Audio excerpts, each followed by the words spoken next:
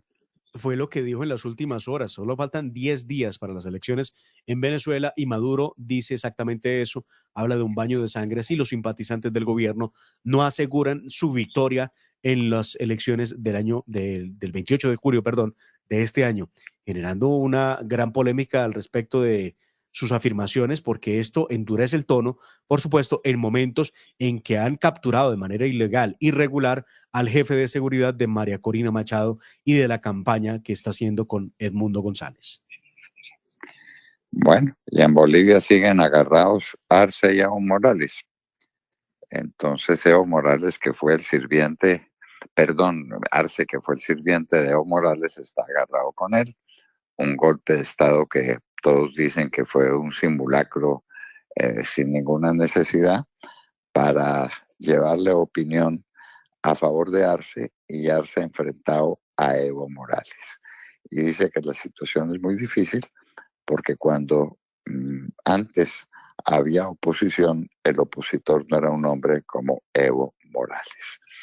De manera pues que esas son noticias internacionales. Desde Argentina nos vienen las noticias de las dificultades económicas que están pasando, que son obvias. Claro. Porque Argentina fue el juguete de los Kirchner y de la señora Kirchner, y arruinaron el país. Y para arruinar el país se necesitan medidas muy duras, como las está tomando el presidente Milei. Arruinar Bueno, el país. nos parece que estas son. Traducido de otra manera es, doctor Fernando, se robaron el país, ¿no? Se robaron el país, como se robaron a Venezuela y como se están robando a Colombia, de la misma manera. Sí, señor. Eso es lo que hace la izquierda, robarse los países.